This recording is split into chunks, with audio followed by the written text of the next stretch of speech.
విశాఖలోని ఘోర ప్రమాదం చోటు చేసుకుంది. అందులో 7 మత్స్యకారులు వేటకెళ్లగా 6 గల్లంతయ్యారు. ఒకరు మాత్రమే బ్రతికి బయటపడ్డారు.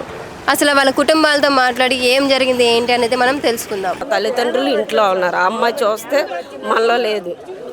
ఇప్పుడుకొచ్చి ఎవ్వరు కూడా కేర్ తీసుకోలేదు. వాళ్ళ కోసం ఏది అడగలేదు. ఎందుకంటే అక్కడ ఎతుకుతున్నాము చూస్తున్నాము అంటున్నారు. అది అనేది మాకు ఇప్పటికి వచ్చి ఏ జాడా తెలియలేదు. ఉన్నారా లేరా ఏమయ్యారు అనేది అది బాధ. ఇప్పుడు అందరూ అలా ఏడుస్తుంటే మేము ఏడ్డాము. బాధ కదా, ఏమీ లేదు వాళ్ళకి.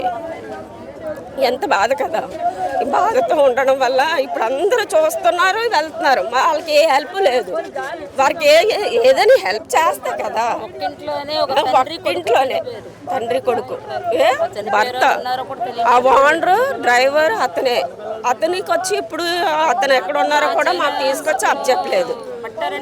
ఆ సిప్పులో ఉన్నారని తెలియడమే కానీ అతను తీసుకొచ్చి మాకు అప్పచెప్పలేదు. అతను వస్తే పోనీ ఏదైనా మేము తెలుసుకుంటామంటే ఏది లేదు. తల్లి పిల్లని ఎవరు పోషిస్తారు? కష్టపడుకుంటా కదా బ్రతకాలి. ఇప్పుడు కష్టపడి పెంచినోడు కూడా లేడు.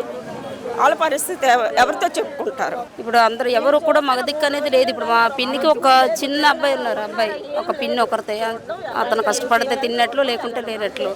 అబ్బాయి కూడా తెలియదు. ఇప్పుడు మా పిన్నికి ఏం తెలియదు. ఇప్పుడు వాళ్ళకి ఉపాధి అంటే ఏం లేదు. అతన్ని ఇప్పుడు రక్షించి తీసుకురమ్మని చెప్తున్నారు. మరి మా ఉద్దేశం ఏంటంటే ఇంకా యాగవంతం చేసి వాళ్ళు బ్రతకాలని భగవంతుని కూడా మేము వేడుకుంటున్నాము, అదే కోరుకుంటున్నాము. అంటే ఇంకా యాగవంతం చేయాలి. ఇంకా అంటే ప్రభుత్వం అయితే చేస్తున్నాము, పంపించాము అని అంటున్నారు. అది కూడా చేయట్లేదు. ఇప్పుడు ఏం చేస్తున్నారు? ఇంకా వస్తారని ఆశలు పెరుగుతున్నాయి. మా లేడీస్కి ఏంటంటే ఆశలు పెరుగుతున్నాయి. వస్తారు, ఇంకా కొడుకులు వస్తారు, భర్త వస్తారు అనేసరి ఇంకా ఆశలు పెరుగుతున్నాయి. ఇంకా ఎతకండి అంటున్నా. పోనీ అదేనా చెప్పండి, చనిపోయారు అనేసరి నిర్ధారణ చేసేయాలి కదా. పోనీ ఒక బాడీనైనా ఉన్నారని. ఈ వర్షాలు వచ్చేటప్పుడు, తుఫాన్లు వచ్చేటప్పుడు, ఈ మత్స్యకారులు ఏట్లకు వెళ్ళేటప్పుడు గుండు అరిచేతుల్లో పట్టుకొని వెళ్ళేట్లు ఉంటున్నారు. ఇంట్లో ఉన్న ఆడవాళ్ళకి బాధ, వెళ్ళే మగవాళ్ళకి బాధ. వాళ్ళు కూడా వెళ్ళేటప్పుడు సేఫ్టీ జాకెట్లు అని, లేకుంటే ఐరన్ అనేది ఇప్పుడు ఒక పోలీసు వాళ్ళు వెళ్ళేటప్పుడు ఒక వ్యాన్ వచ్చేటప్పుడు ఐరన్ ఎలాగైతే ఒక సౌండ్ సిస్టమ్ ఉంటుందో అలా బోట్లో ఒక ప్రమాదం జరిగేటప్పుడు అలాంటి సౌండ్ సిస్టమ్ లాంటిది కూడా బోట్లోని పెట్టేలాగా కోరుకుంటున్నాను నేనైతే.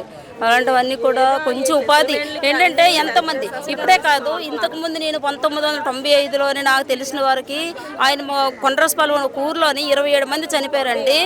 96లో 27 మంది చనిపోయారు. అప్పుడు కూడా ఒక్కరు కూడా తిరిగి రాలేదు. అప్పుడు మా బాపాల ఆయనే, వాళ్ళ కొడుకు వాళ్ళ ఆయన, మా నాన్నగారు అదే వాళ్ళ చెల్లెలు స్వయంగా అప్పుడు కూడా అలాగా చనిపోయారు. అప్పుడు అంటే ఇంతమంది చనిపోయేటప్పుడు కూడా ప్రభుత్వం చర్యలు తీసుకోలేదు. అప్పట్లో ఉన్న ప్రభుత్వం కానీ ఇప్పట్లో ఉన్న ప్రభుత్వం కానీ ఎప్పుడైనా మనుషులే చనిపోతున్నారు. కానీ దయచేసి కేవలం మత్స్యకారులకి ఒక ఇలాంటి టైంలోని తుఫాన్ అంటే ఇంత పెద్ద తుఫాన్ ఇంకా చిన్నది, కానీ అయినా భరోసా ఇవ్వలేదు. ఇస్తున్నాం అన్నారు. గాలి తుఫాన్ అలాంటప్పుడు కొంచెం దయచేసి నిరుపేదల్లాంటి వాళ్ళు కష్టపడితే తిన్నట్లు లేకుంటే ఉన్నట్లు. ఏంటంటే మత్స్యకారులు అనేవాళ్ళు ఇలా 24 గంటలే వాళ్ళ పిల్లలకి మాలాంటి సమస్యలు రాకూడదని చదివించుకున్న వాళ్ళు కొందరు చదివించుకొని ఈ ఊర్లో పెద్దగా ఉపాధులు లేక వేరే కంట్రీస్ పంపించుకోవాల్సి వస్తుంది. ఎందుకంటే దయచేసి కేవలము ఈ వీడియోలు, ఈ ఫోటోలని కాదు, కొంచెం పెద్ద మనసు చేసుకొని ఇంకా వాళ్ళకి ఏం కావాలనేది మీరు ఇంకా మీ ప్రభుత్వం ద్వారా, మీ మీడియా ముందు ద్వారానే మీరు చేయగలరు. స్టీల్ ప్లాంట్లో ప్రమాదం జరిగింది. వాళ్ళు బూడిద కాలిపోయారు, మనుషులు కనిపించారు. వెంటనే గవర్నమెంట్ వచ్చి ప్రకటించింది. కానీ మా మత్స్యకారులు సంశయంతో ఉగ్గేస్తున్నారు. వాళ్ళు ఒకళ్ళు చనిపోయే నిర్ధారణ అయినా మాకు తెలిసినంత వరకు వాళ్ళు చనిపోతారు. కానీ గవర్నమెంట్ అలా నమ్మదు. వాళ్ళ బాడీలు దొరకాలి, బాడీ దొరికితే వాళ్ళు చనిపోయినట్టు. లేదంటే మత్స్యకారులకు ఆ సంశయంలోనే ఇంకా సంధి మందులోనే ఎప్పుడో వస్తారు, 6 నెలల్లో తర్వాత అప్పుడు ప్రకటిస్తారు. అంతేగాని ధర్మం కాదమ్మా. ఇప్పుడు వెంటనే ఒక కమిటీ వేసి ఇప్పుడు ఎనుకుతున్నారు, దొరకలేదు కదా, దొరకకపోతే బాడీలు చనిపోయినట్టే దాన్ని తీర్మానం చేసి ఈ మత్స్యకారులకు ఆర్థికమైన సాయం ఆదుకోవాలి, ప్రకటించాలి. మేము ఉన్నాం భరోసా, వీళ్ళు చనిపోయారు నిర్ధారణ అయింది, బాడీలు దొరకపోయినా సరే వాళ్ళకి ఆర్థిక సాయం ప్రకటించాలి గవర్నమెంట్. అది ఎందుకు చేయట్లేదు? మీ మీడియా ఎంతమంది ఉన్నారు, మీరు ఎందుకు అది నిలదీయట్లేదు?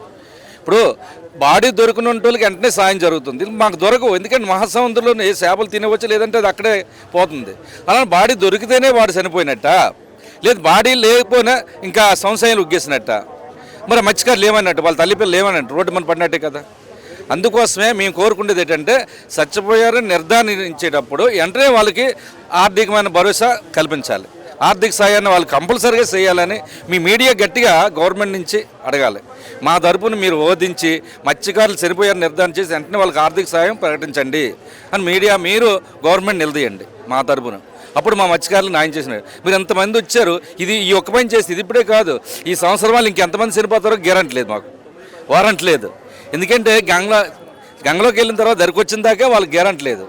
అలాంటి మత్స్యకారులు అటువంటి ప్రాణాపాయంతో గడుపుతున్న, ప్రాణంతో చెలగాటమైన జీవన విధానం గడుపుతున్న మత్స్యకారులకు వెంటనే భరోసా కల్పించాలి. ఈసారి ఎంక్వైరీలు చేయాలి, వెతకాలి, బాడీ దొరకాలి. ఇదంతా చాలా గవర్నమెంట్ రెగ్యులేట్ చేస్తుంది. మత్స్యకారులు అంటే చిన్నచూపు చూస్తుంది. ఈసారి మత్స్యకారుల కోసం కంపల్సరిగా వెంటనే ఈ ఎత్తిపోయాడు, ఆ కుటుంబాన్ని ఆదుకోవాలి అని భరోసా ఇవ్వాలి. ఇది ప్రకటిస్తే మీ మీడియాకి మేము ధన్యవాదాలు చెప్తాం కదండి వాళ్ళ ఆవేదన. ప్రభుత్వం వాళ్ళని ఆదుకోవాలని మత్స్యకారులందరూ కూడా కోరుకుంటున్నారు.